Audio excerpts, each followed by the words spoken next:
When I first came up with the title for this sermon, the subtitle was actually a little deceptive, The Fall of Jericho. Well, this is actually a sermon about what happened before the fall of Jericho, something remarkable that happened. When you think about the ones who came before you, the ones who sacrificed so much, that shepherded you through a wilderness, who comes to mind?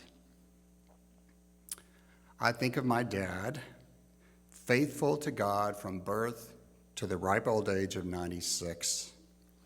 I think of J.G. Pinkerton, who decided that a young man of 30 years of age, wandering in his own wilderness, was worth mentoring, thank God. I think of Bill and Claire Cochran, who cared for this place as if it were their own home, and who cared for each of us as if we were their own family. I could go on and on. So who comes to mind for you? Someone that is perhaps gone now? Whether it happens at 20 or whether it happens at 60, we were all eventually faced with the reality that we are what comes next. We realize that the fate of the future is in our hands and no one else's. That feeling can seem at once exhilarating and terrifying. So much potential and so much peril all at the same time. So, welcome to the world of Joshua. Oh, I have to use my clicker. Having left Moses behind and on the cusp of leading Israel into the promised land, having circumcised those who for 40 years had not been, having witnessed the miracle of crossing over the river Jordan on dry land, having celebrated the Passover in the promised land, can you imagine that? Having to not eat manna every single day, eating only the good things of the earth, food from the land that would be theirs, things were looking up. Still, as our story begins, I can sense that there is doubt in Joshua. I can imagine him thinking, after 40 years of sacrifice, it should have been Moses, not me. In fact, everyone that was a part of the original Exodus from Egypt was now gone. Even Moses was left behind. God was raising up a new generation to enter the land that he had prepared for them. And they needed to have faith that he could do, not what they could do. This new generation was what comes next. This was Joshua's time. And as Joshua's first job at hand, to come up with a battle plan to overtake the legendary fortifications of the city of Jericho, a task that I'm sure seemed insurmountable. Approaching Jericho, you can imagine that Joshua was thinking, this is Israel's first encounter with the Canaanites, and I'd better not screw this up. Constantly on his mind, I imagine, was the one question: was he worthy to be the successor of Moses? But Joshua was never alone. Israel was never alone. The path Israel traveled was prepared in advance by, of all things, angels of God. Exodus chapter 23, 32, and 33 describe three of these encounters with an angel. My favorite is in Exodus chapter 23. See, I am sending an angel ahead of you to guard you along the way, to bring you to the place that I have prepared. Pay attention to him and listen to what he says. Do not rebel against him. He will not forgive your rebellion, since my name is in him. If you listen carefully to what he says and do all that I say, I will be an enemy to your enemies and will oppose those who oppose you. My angel will go ahead of you and bring you into the land of the Amorites, Hittites, Perizzites, Canaanites, Hivites, and Jebusites. Did I say all that right, Till? I practiced. And I will wipe them out. It is in this context that our story begins. So let's read it again. Joshua chapter 5, 13 through 15. Now when Joshua was near Jericho, he looked up and saw a man standing in front of him with a drawn sword in his hand. Joshua went up to him and asked, "Are you for us or for our enemies?" "Neither," he replied, or neither, as Grant would say. "But as a commander of the army of the Lord, I have now come." Then Joshua fell face down in reverence and asked him, "What message does my Lord have for this his servant?" The commander of the Lord's army replied, "Take off your sandals, for the place you are standing is holy." And Joshua did so. It should come as no surprise to any of you that Joshua may have recognized this familiar angel, an angel that perhaps met them and guided them many times previously.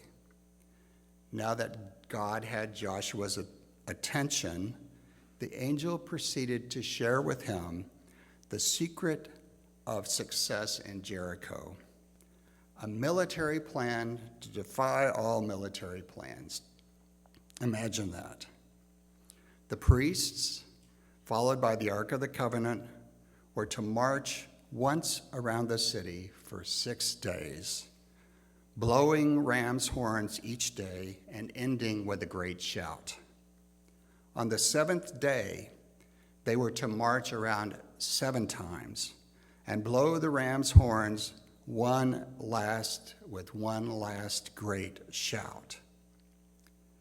God's plans for conquering Jericho to many commanders in the Israeli army may have seemed absurd. Sounded a little absurd to me. You can imagine the grumblings among the ordinary conscripts. This is truly a ridiculous plan. It will never work. Until it did work. They did as God asked. And with one last great shout, the walls of the city of Jericho fell, contrary to any rational military plan. God and Israel prevailed.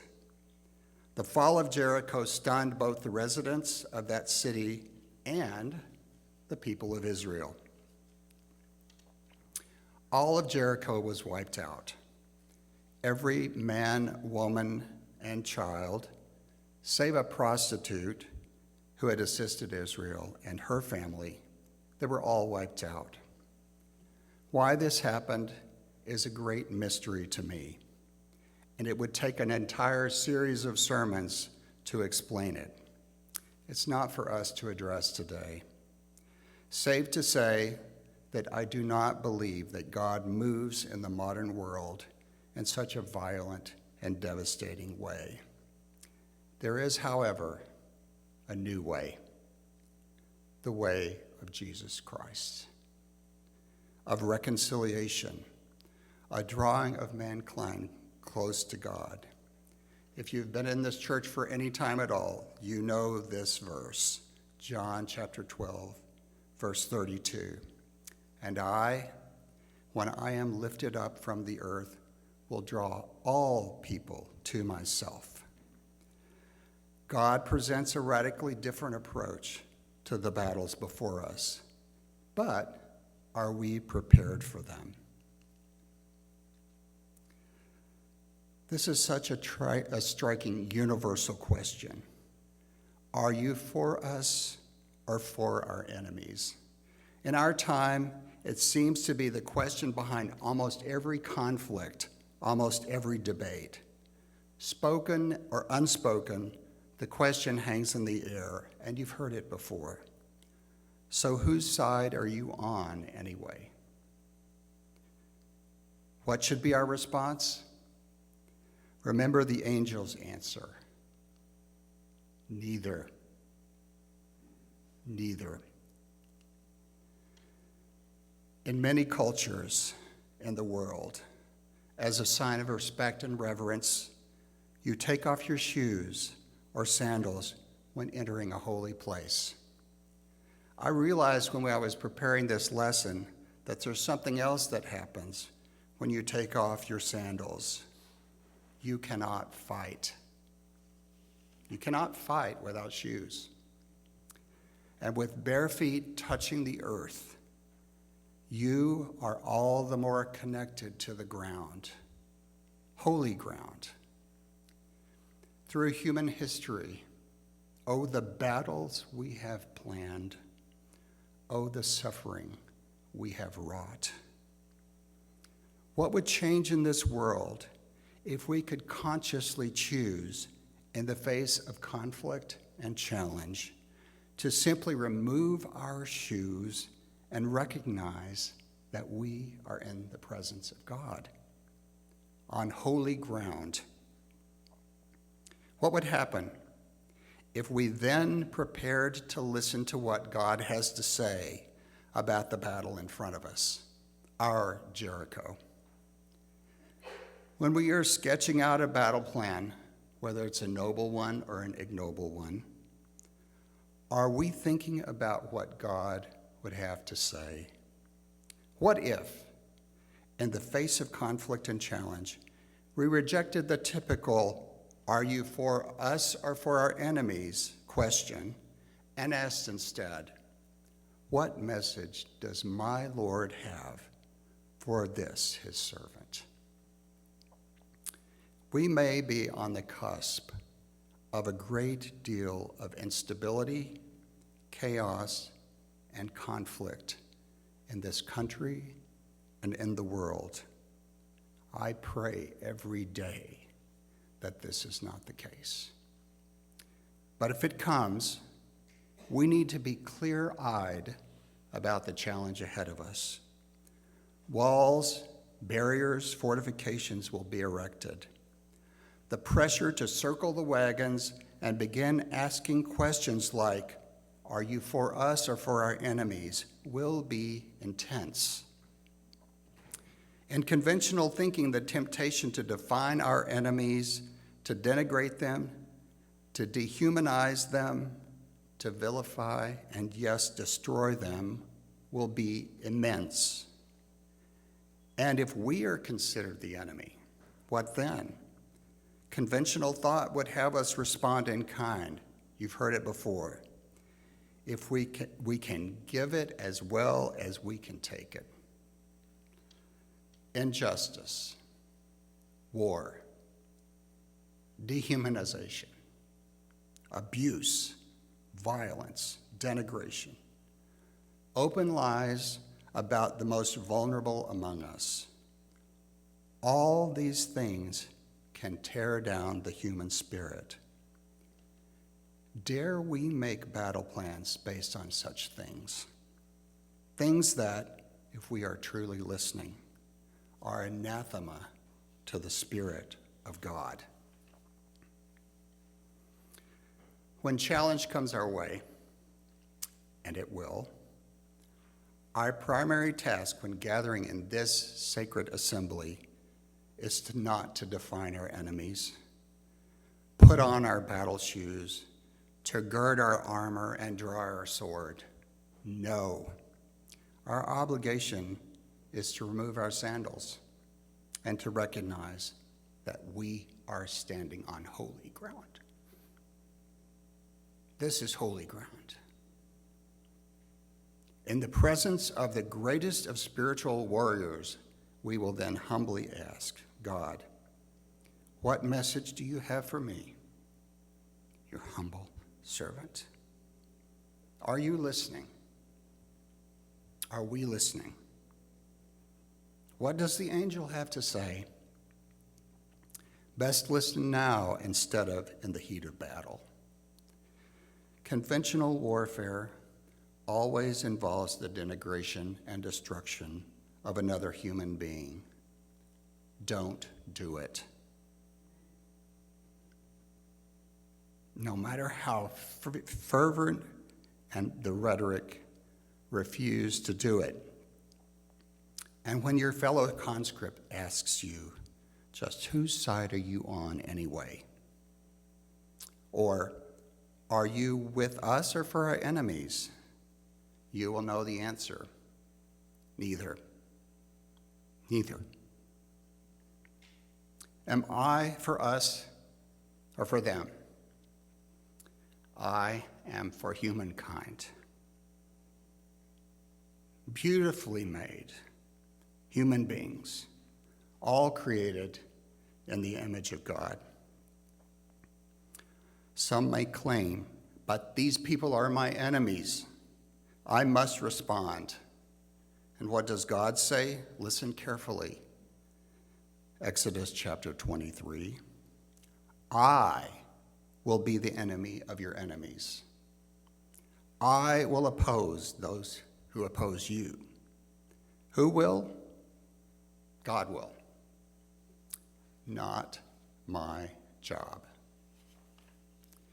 Could it be in these times, in this battle, that the walls of separation and alienation could come crumbling down, not through conventional means of dehumanization and denigration, but through something much more unexpected, so much more powerful: love, grace, humility.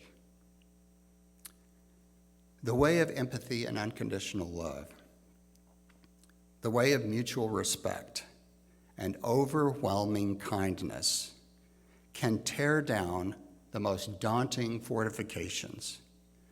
Could it be that listening to God, then listening to others, accepting God's grace, and in turn pouring out grace on others, that recognizing the value of every human being could cause barriers to crumble away that even the most demeaning rant or the most masterfully written diatribe ever could?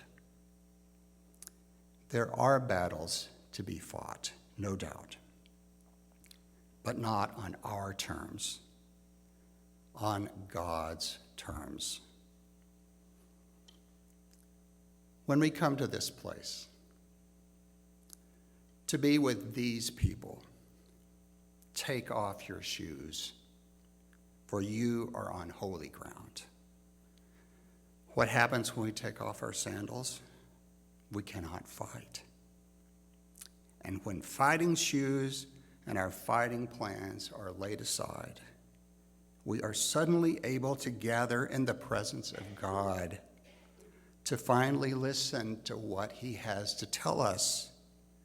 Then perhaps, we will realize that we are in the presence of the ultimate warrior, the ultimate arbiter of justice and grace. No longer obligated to implement our own battle plans, perhaps then we might just become the safest place on earth. A safe place where walls and barriers are no longer required. A safe place for all of God's children. Can we do this? If we can, we may just discover, perhaps without realizing it, that we have indeed entered.